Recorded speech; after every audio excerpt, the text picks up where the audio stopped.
Caríssimos irmãos e irmãs, que o Senhor vos dê a sua paz. A palavra de Deus dirigida a nós neste domingo nos encoraja para percebermos as ações de Deus na nossa vida. Ações que são tão caras e que aos poucos ela vai se revelando à medida em que eu me disponho a acolher. Uma graça não acontece na vida se eu não for digno desta graça. É preciso disposição, é preciso humildade. É preciso reconhecer que o Senhor é bom, é mestre e que está disposto a realizar aquilo que necessito. Mas para que isso aconteça, é preciso da nossa parte a disposição. Então aqui numa primeira ação nós estamos diante de um povo que estava exilado, escravizado, prestes a perder a sua história. Mas o Senhor ouviu o clamor deste povo, teve compaixão. E o que o Senhor fez? Libertou este povo. Mesmo que este povo seja um povo de cabeça dura, um povo que não se dispõe a seguir o Senhor verdadeiramente, um povo que o procura por causa da sua dor. E quando a dor é sanada, ninguém mais lembra deste Deus. E aí quando nós não cuidamos, nós voltamos às angústias e às lamúrias diárias. Porque parece que é isso que nos faz viver. Mas o Senhor, na sua misericórdia, não faz distinção. Não se apega ao nosso pecado. Não se apega ao nosso jeito de não querer converter, mas Ele sempre se dispõe a nos ajudar e nos coloca num caminho de retidão, como nós bem ouvimos na leitura. Então quando Ele nos tira da escravidão, da angústia, para nos dar algo melhor, então Ele vai nos colocar num caminho reto para que os nossos pés não tropecem mais. Vai nos dar um lugar onde tem água abundante, isso quer dizer a vida. Por isso que Ele diz que não é mais motivo de tristeza, mas nós precisamos dar gritos de alegria. É preciso abrir o nosso coração para acolhermos esta realidade. Porque o que vem de Deus é bom. E só quem é bom consegue perceber isso.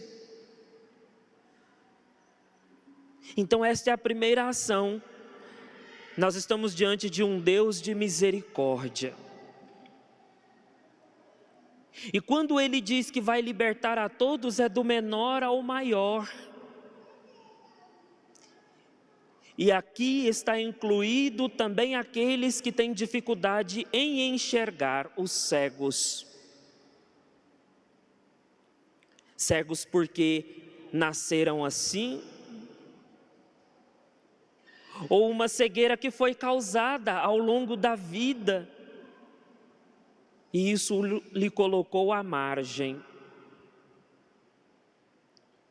Então o ensinamento do Senhor, saindo de um lugar com os discípulos e a multidão,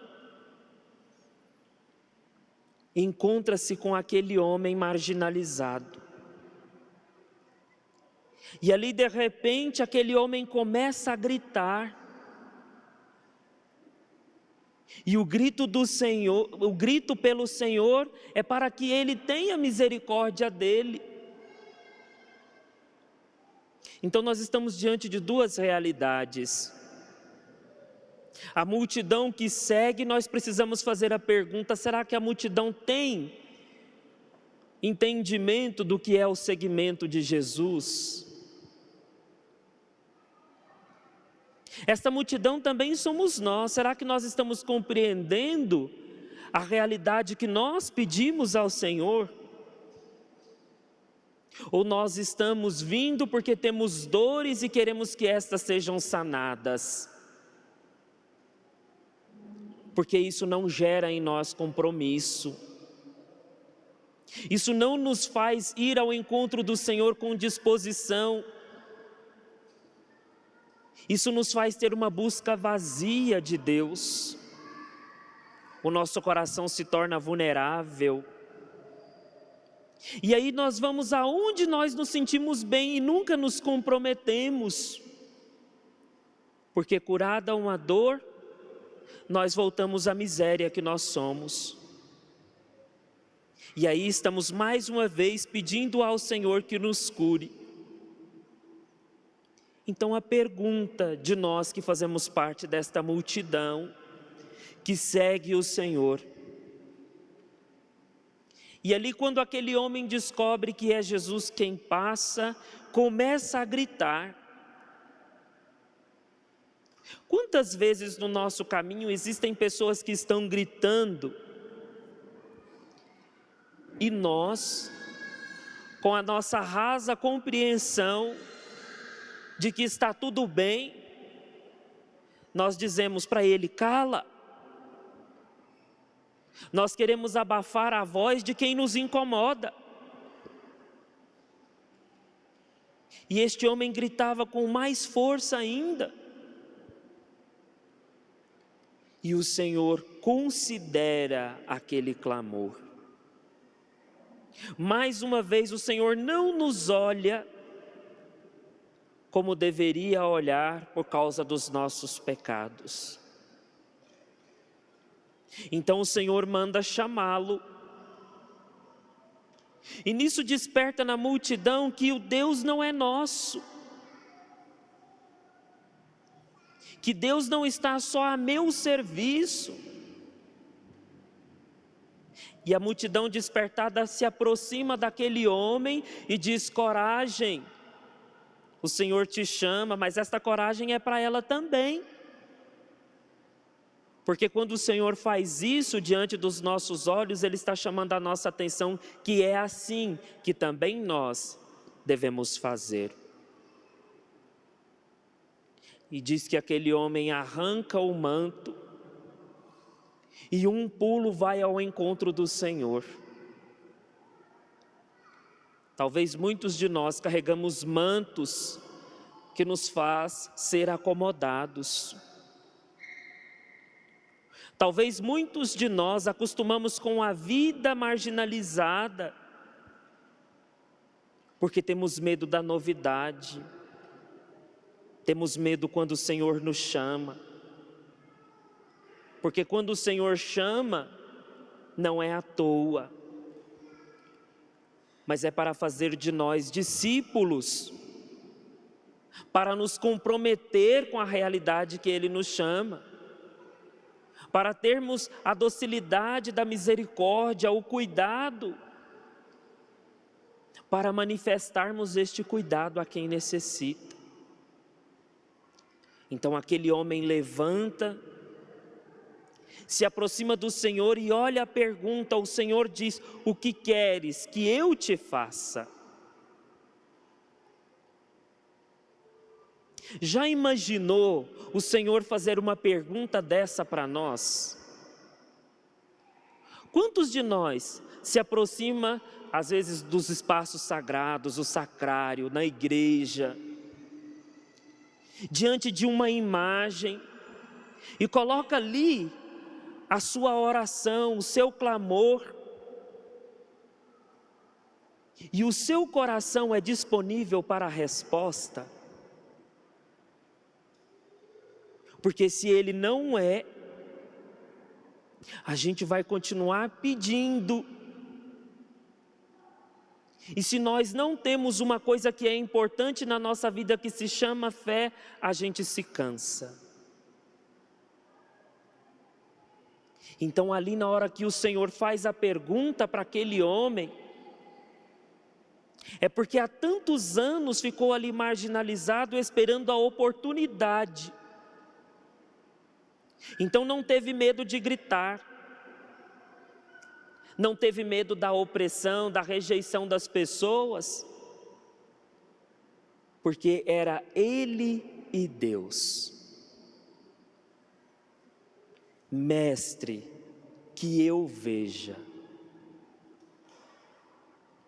Então nós precisamos de humildade, às vezes, nas nossas orações. Nós precisamos perceber que é necessário a conversão. Então, quando nós chegamos diante do Senhor para pedir alguma coisa, se entende que nós temos uma caminhada de intimidade. Por isso que na vida não pode ser desespero. Por isso que a nossa oração não pode ser no momento de angústia, à beira da morte. Porque ali corremos o risco de não ter a resposta que nós queremos. Mas aquilo que o Senhor quer para nós. Então, queridos irmãos e irmãs, conversão é caminho. Não é uma realidade mágica que acontece na nossa vida. Porque depois de curado, o que o Senhor disse para esse homem? Vai, porque a tua fé te salvou. Então a pergunta que nós precisamos fazer todos os dias: se a fé que nós temos é capaz de nos salvar. E hoje, quando nós comemoramos esse Dia das Missões, a segunda leitura nos faz relembrar aqueles que assumiram a missão em nome do povo de Deus. Nós, pastores, tirados do meio do povo, escolhidos por Deus, não porque nós somos os melhores, mas porque ouvimos um chamado e nos colocamos à disposição. Isso não nos faz melhores, mas servos. E só é possível assumir esta missão quando caminhamos juntos. Quando ouvimos a voz de Deus. Quando percebemos este Senhor que nos chama a partir da nossa realidade limitada. E o convite à santidade é para todos nós. Então todos nós recebemos a missão quando fomos batizados. E todos nós que aqui somos, esta multidão, que todos os domingos ou todos os dias vai ao encontro do Senhor, não pode sair do mesmo jeito. Por isso que aqui nós viemos para reabastecer a nossa fé. A fé que vai nos encorajar. Fé que vai nos fazer perceber o que nós devemos fazer para que a nossa vida seja frutífera. Para que os desafios que nós enfrentamos não nos desanime, mas nos faça verdadeiros seguidores e servidores de Jesus Cristo. Então que esta palavra, que esta Eucaristia nos abra essa disposição para nos fazer melhor participar das coisas de Deus e também receber aquilo que Ele nos pede. E não receber porque merecemos, mas porque assim foi do agrado do Senhor. Em nome do Pai, do Filho e do Espírito Santo.